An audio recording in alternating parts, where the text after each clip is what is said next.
For Sentinel.com, this is Ira Winderman with your latest Ask Ira Miami Heat mailbag. And our questions today, they're all about Chris Bosh, which you might expect. The first one comes from Renee, who says, Ira, so what are the choices here? Play Chris Bosh because just keeping him out there offers no relief if he doesn't consent? Renee, it's about more than just whether you play him or not. Obviously, it's about Chris Bosh's health. But I think Chris made a statement when he sent out the videos on Monday about him being back, working out, saying he's still a hooper, one who's going to be out and hoop.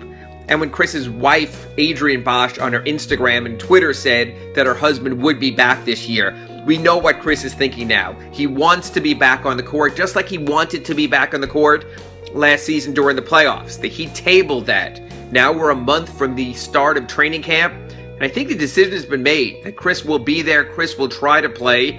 I think the compromise could be this.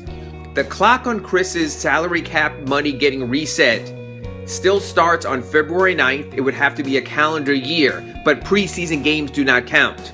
Perhaps the best way out of all of this is see what Chris can do during the preseason. Don't put him in high-risk situations, but by then, maybe Chris and the Heat can finally get on the same page. The preseason could be more important to Chris than maybe any other player on the Heat roster. It also wouldn't affect the timing on that potential salary cap relief.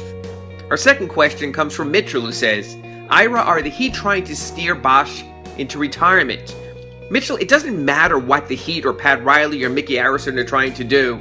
Chris really holds all the cards here. Because if Chris wants to play, he can find a place to play. Remember, if he doesn't play a regular season game by February 9th, and the Heat waive him to try to get salary cap relief, all he has to do is sign with another team for the minimum.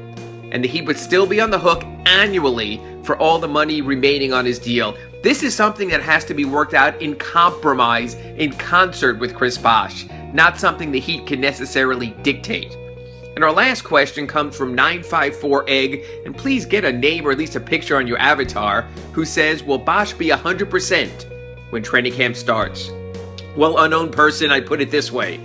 The best way to get in shape is to work out with teammates. That's why almost all the Heat players are already back at American Airlines Arena, where they can work with the team's coaching staff, where they can work with the training staff.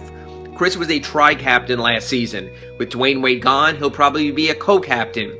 You would think the best way for him to work his way back would be at American Airlines Arena. It's nice to see him at a gym. The problem is, he's a country away from the rest of his teammates on the left coast over there in California. He needs to get back to American Airlines Arena, which makes you wonder what the relationship really is like and why he's not there right now. I think for Pat Riley and Eric Spoelstra and everyone, the best way to get on the same page is to be in the same place. And so, we continue to wait. Those are today's 3 questions. We'll be back tomorrow with 3 more. For SunSentinel.com, I'm Ira Winderman.